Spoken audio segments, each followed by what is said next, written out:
అధ్యక్షుని కానీ లేదనుకో ఇప్పుడు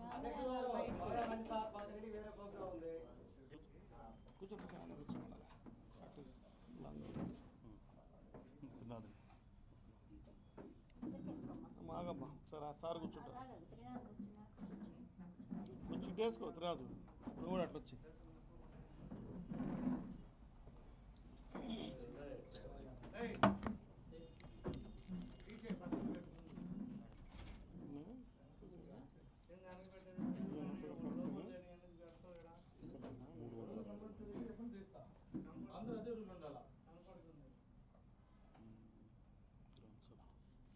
మీడియా సోదరులందరికీ నమస్కారం. మా ప్రధాన కార్యదర్శి గారు చెప్పినట్లుగా ముందుగా రాష్ట్ర ప్రజలందరికీ కృష్ణాష్టమి శుభాకాంక్షలు చెప్తూ, మీడియా సోదరులకు కూడా శుభాకాంక్షలు చెప్తూ, కూటమి ప్రభుత్వం ఏర్పడిన తర్వాత ప్రజలు ఏ రకంగా అయితే ఒక ఆశాభావంతో కూటమి ప్రభుత్వాన్ని గెలిపించారో వాళ్ళ ఆశలకు అనుగుణంగానే మా పార్టీ అధ్యక్షులు పవన్ కళ్యాణ్ గారు తను తీసుకున్నటువంటి మంత్రిత్వ శాఖని సమర్థవంతంగా నిర్వర్తించాలి అనే ఒక ఆలోచనతో పార్టీ కార్యకలాపాలు కూడా పక్కన పెట్టి నేను తీసుకున్నటువంటి శాఖకి న్యాయం చేయాలి, తద్వారా ప్రజలకు మంచి జరగాలనే ఒక ఆలోచనతో చూస్తున్నారు. 2 నెలల నుంచి కూడా అదే పనిగా ఆ శాఖలో ఉన్నటువంటి అఫీషియల్తో మీటింగులు పెట్టుకుంటూ ఏ రకంగా మంచి చేయాలనే ఒక ఆలోచనతో ముందుకు వెళుతూ దానిలో భాగంగానే ఎక్కడా ఎప్పుడు జరగని విధంగా ఒక్కసారిగా రాష్ట్ర వ్యాప్తంగా ఉన్నటువంటి అన్ని పంచాయతీల్లో కూడా గ్రామ సభలు నిర్వహించడం కాకుండా ఆ గ్రామ సభల్లో ముఖ్యమంత్రి స్థాయి దగ్గర నుంచి మంత్రులు, ఎమ్మెల్యేలు, కింద ఉన్నటువంటి అందరు అధికారులు, రాష్ట్ర ప్రభుత్వంలో ఉన్నటువంటి అందరు అధికారులు కూడా పాల్గొనే విధంగా చేయటం అనేది ఇక్కడ చర్చించుకోవాల్సింది. మనం మా అధ్యక్షుడిని కాదు కానీ పవన్ కళ్యాణ్ గారికి హర్షధ్వానాలతో అభినందించవలసినటువంటి విషయం అది. చెప్తున్నారని అక్కడ చూశాను, వైసీపీ వాళ్ళు వచ్చి మేము పెట్టామని. ఏం పెట్టారు? మేము వాళ్ళు ఏం పెట్టారు ప్రజలకు తెలీదా? ఏదో ఒక పత్రిక ఉంది కాబట్టి దాంట్లో రాస్తారని చెప్పేసి ఎవడో పెట్టాడు నేను ప్రెస్ మీట్లు, లేకపోతే ఏమో మరీ ఊస్తారేమని అనుకుంటారు. ఇది ఎక్కడా ఎప్పుడు జరగలేదు.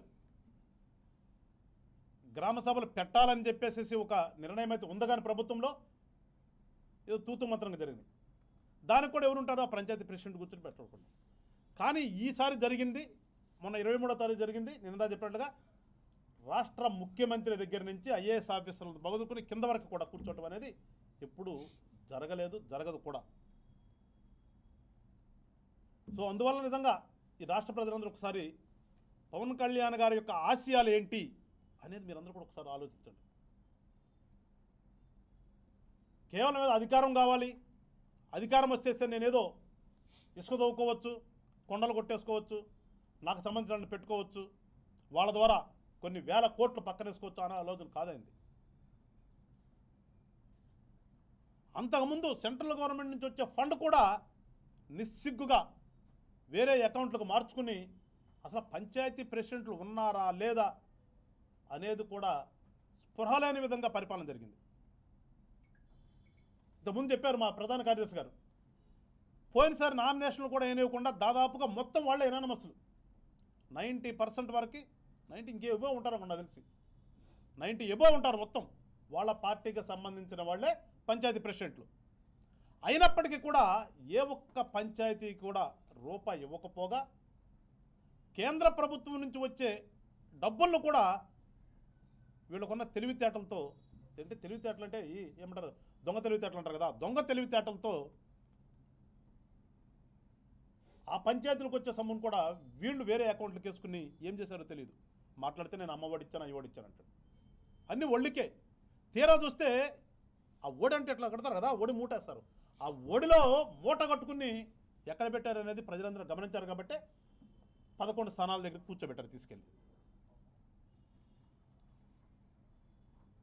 ఆ యునానమస్ చేసినప్పుడు ఏం చెప్పాడు? యునానమస్ అయితే గొడవలు లేకుండా ఉంటాయి, దానికోసం మేము ఆ ప్రయత్నం చేశాము, తద్వారా మేము ఒక్కొక్క పంచాయతీకి పంచాయతీ జనాన్ని బట్టి డబ్బులు ఇస్తాము, 5 లక్షలు 10 లక్షలు 20 లక్షలు ఇస్తాము యునానమస్ అని చెప్పినటువంటి ఆ వ్యక్తి ఏ పంచాయతీకి అని ఇచ్చాడా?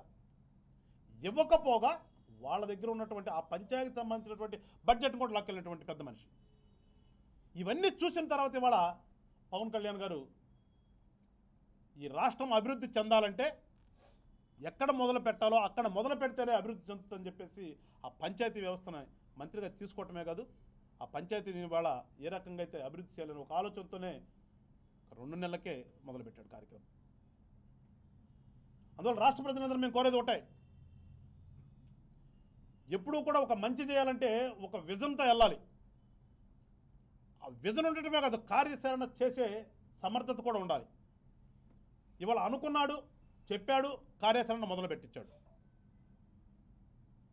తద్వారా ఏదైతే ఇంతకుముందు జనానికి ఉపాధి హామీ పథకం అంటే ఏదో, ఉపాధి హామీ అంటే ఏంటంటే ఆ ఊరిలో ఏదో ఒక 100 రోజుల పని దినాలు, ఒక 20 మందో 30 మందో పోతారు, ఏదో రాసుకుంటారు వస్తారు, అంతవరకు తెలుసు. అసలు మహాత్మా గాంధీ జాతీయ గ్రామీణ ఉపాధి హామీ పథకం కింద ఎన్ని రకాలైనటువంటి సౌకర్యాలు ప్రజలకు కనిపించారో ఎప్పుడు కూడా గవర్నమెంట్ ప్రజలకు చెప్పలేదు. దాదాపు దగ్గర 200 రకాల పనులు ప్రజలు చేపించుకోవచ్చు. ఐ మీన్ గ్రామీణ ప్రాంతాల్లో ఉండేటువంటి రైతులు కానీ, వ్యవసాయదారులు కానీ, లేదు ఇంకొంచెం ఉద్యానవన పంటలు పండించే రైతులకు కానీ అన్ని రకాల ఫెసిలిటీస్ ఉన్నాయి. అవి కానీ సక్రమంగా జరిగితే ఈ దేశంలో గ్రామీణ ప్రాంతాలకి రాష్ట్ర ప్రభుత్వం రూపాయి కూడా ఇవ్వాల్సిన అవసరం లే. రాష్ట్ర ప్రభుత్వం నుంచి డబ్బులు అవసరం లేదు అవసరం వాళ్ళకి. అలాంటి పథకాన్ని అసలు ఏమున్నాయో ఎవరికి తెలియదు. ముఖ్యమంత్రి దగ్గర నుంచి మొదలు పెడితే కింద వరకు ఉన్నటువంటి అధికారులు కూడా పట్టించుకోకుండా, వాళ్ళకి తెలిసినా కానీ చెప్పకుండా నిర్వీర్యం చేశారు. ఇవాళ దాన్ని బయటకు తీసుకొచ్చాము. ఇవాళ పవన్ కళ్యాణ్ గారు అసలు ఏంటి జరుగుతుందని చెప్పేసి వాళ్ళు తీస్తే ఇవాళ జనానికి ఇవాళ అర్థమైంది ఏంటనేది. సో ప్రజలందరూ కూడా, మీరు నిజంగా చెప్తున్నాను, ఇవాళ పవన్ కళ్యాణ్ గారు మా అధ్యక్షుడిని మేమేదో కీర్తించడం కాదు, ఒకసారి ఆయన చేస్తున్నటువంటి పనితనాన్ని అర్థం చేసుకుని మీరు జనసేనకు సపోర్ట్ చేయమని చెప్పేసి ప్రజలందరూ కోరుతున్నాం. మరొకసారి ప్రజలకు చెప్తున్నాం, ఖచ్చితంగా 5 సంవత్సరాల్లో పంచాయతీలు పట్టుకొమ్మలు అనేది సామెతలా కాకుండా నిజంగా పంచాయతీలే, గ్రామీణ ప్రాంతాలే ఈ దేశానికి వెన్నుముక అనే విధంగా బలోపేతం చేస్తాం, చేసి తీరతాడు ఖచ్చితంగా. ఎందుకంటే ఫండ్ ఉంది, ఉన్నటువంటి ఆ ఫండ్ని సక్రమంగా వాళ్ళకి ఉపయోగపడే విధంగా వినియోగించి మళ్ళా, ఎందుకంటే మనకున్నది సిస్టంలో చాలామందికి తెలియని విషయం ఏంటంటే స్థానిక సంస్థలు అంటారు. అవి స్థానిక సంస్థలు కాదవి.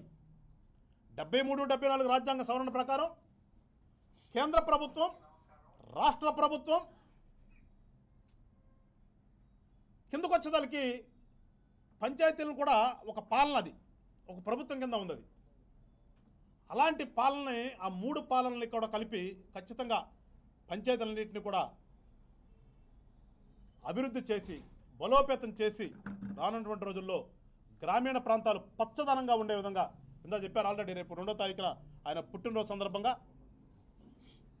ఫారెస్ట్ డిపార్ట్మెంట్తో అనుసంధానమై పెద్ద ఎత్తున వనాలు పెంచాలి, నగర వనాలు పెంచాలి అనే ఒక ఆలోచన కూడా నిర్ణయం తీసుకుంది. దానికి కూడా జనశ్రేణులు, ఈ రాష్ట్రంలోని ప్రజలందరూ కూడా సహకరించాలని చెప్పేసి కూడా వీళ్ళందరూ కోరుతూ మరొకసారి పవన్ కళ్యాణ్ గారికి గుంటూరు జిల్లా జనసేన పార్టీ తరఫున శుభాకాంక్షలు తెలుపుతమే కాకుండా ఆయన చేసినటువంటి ఆ పనితనానికి ఆయనకి అభినందనలు కూడా చెప్తూ మరొకసారి మీలాంటి నాయకులు నిజంగా ఈ రాష్ట్రానికి అవసరం అని చెప్పేసి మనస్ఫూర్తిగా కోరుకుంటూ రానున్నటువంటి రోజుల్లో ప్రజలందరూ కూడా జనసేన పార్టీని ఆశీర్వదించాలని చెప్పేసి మరొకసారి కోరుకుంటూ జై జనసేన, జై హింద్.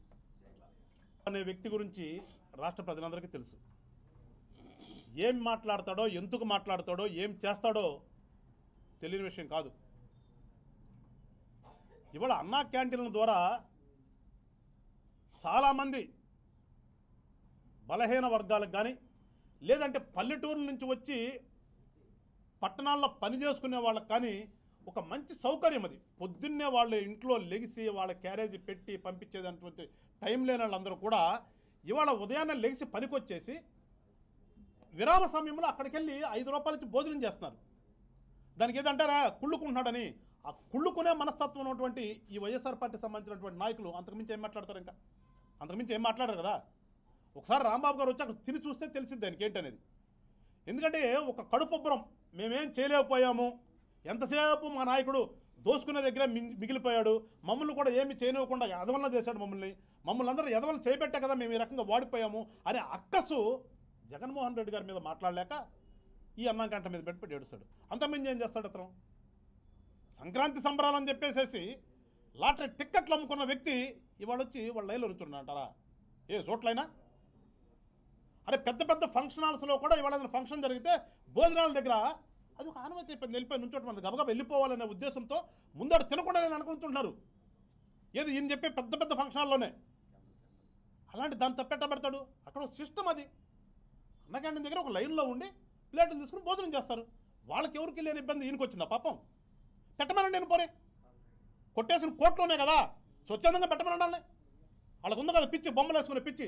మేము పర్మిషన్ ఇస్తాం, మేము జగన్మోహన్ రెడ్డి ఫోటో వేసుకుని ఎక్కడన్నా ఫ్రీ అన్నదానం అని చెప్పి ఒక టౌన్లో పెట్టమనండి, పర్మిషన్ ఇప్పిస్తాం. ఏదో మాటలు మాట్లాడటానికి నోరుంది కదని చెప్పి మాట్లాడితే ప్రజలు దాన్ని అర్థం చేసుకునే పరిస్థితిలో ఇవాళ ఉన్నారు. అందుకని రాంబాబు గారికి మళ్ళీ చెప్తున్నాం, నువ్వు ఏదైనా ఉంటే రాజకీయంగా మాట్లాడు, కానీ ఏదో మాట్లాడాలి, మా నాయకుడు ఎట్లా మాట్లాడు, నాకు దేవుడు నోరు ఇచ్చాడు, ఆ నోరు నేను ఏదో రకంగా వాడాలి కదా, ఎట్లా వాడతానంటే దానికి తగిన శాస్త్రి ప్రజలు చేస్తారు, మేము కాదు, ప్రజలే చేస్తారు. ఉంది కదండి, జరుగుతూ ఉంది.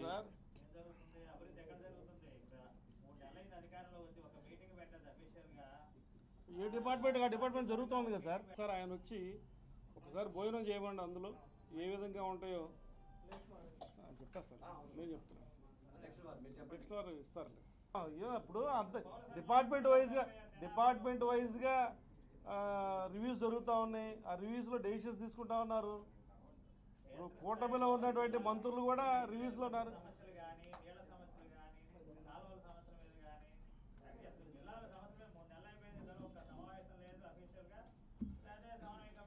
సార్ రివ్యూస్లో అన్నీ తీసుకున్నారు. ఆల్ డిపార్ట్మెంట్స్ రివ్యూస్ జరిగినాయి. ఎక్కడైతే హెడ్స్ ఉన్నారో ఆ హెడ్స్తో రివ్యూస్ జరిగినాయి. డిపార్ట్మెంట్ వైజ్గా రివ్యూస్ జరిగినాయి. మినిస్ట్రీ వైజ్గా రివ్యూస్ జరిగినాయి. అన్నీ వస్తాయి. ఒకసారిగా 3 నెలల్లోనే ఆ రివ్యూస్లో ఒకసారి చెక్ చేసుకున్న తర్వాత డెఫినెట్గా ఇంప్లిమెంట్ చేస్తారు. అవి చెప్పండి సార్, ఎవరండి మీ నోటీసులో ఉండి చెప్పండి, మేము పంపిస్తాం మా ఉప ముఖ్యమంత్రి గారికి. మీకు మినిస్ట్రీ వైజ్గా జరిగిన తర్వాత ఇంకా ఏంటి సార్ ఇక సమన్నాగా ఇప్పుడు ఏ మినిస్ట్రీగా ఆ మినిస్ట్రీ సీఎం గారి సమక్షంలో జరిగినాయి రివ్యూస్. సో దానిలోనే కదా డిస్కస్ చేసేది. తర్వాత సెపరేట్గా ఏంటి డిస్ట్రిక్ట్ వైజ్ డిడిఆర్సీ జరుగుద్ది, ఇక అక్కడి నుంచి రావాలి కదా. డిడిఆర్సీ జరగదు, డిడిఆర్సీ కలెక్టర్ గారు పెడతారా, ఎన్ని చూసుకోవాలి కదా. డిడిఆర్సీ కలెక్టర్ గారు పెడతారు, అవన్నీ చూసుకోవాలి కదా. డిపార్ట్మెంట్ వాళ్ళు కూడా చూసుకొని పెట్టుకుంటారు. అందరికీ నమస్కారం. ముందుగా రాష్ట్ర ప్రజలందరికీ కృష్ణాష్టమి శుభాకాంక్షలతో ఈ రోజున మేము ముందుకు రావడం జరిగింది. ప్రత్యేకంగా పవన్ కళ్యాణ్ గారి ద్వారా కూడా, పవన్ కళ్యాణ్ గారి తరఫున కూడా రాష్ట్ర ప్రజలకి కృష్ణాష్టమి శుభాకాంక్షలు తెలియజేసుకుంటూ, మొన్న జరిగినటువంటి గ్రామ సభలు మన రాష్ట్రంలోనే కాక ఒకేసారి ఇన్ని గ్రామ పంచాయతీల్లో గ్రామ సభలు నిర్వహించడం అనేది ఇప్పటివరకు కూడా భారతదేశం మొత్తం మీద కూడా మొట్టమొదటిసారిగా మేధావులందరూ చెప్తా ఉన్నారు. అంటే గత ప్రభుత్వం ఏ విధంగా పంచాయతీలు నిర్వీర్యం చేసి వారికి ఉన్నటువంటి అధికారాలని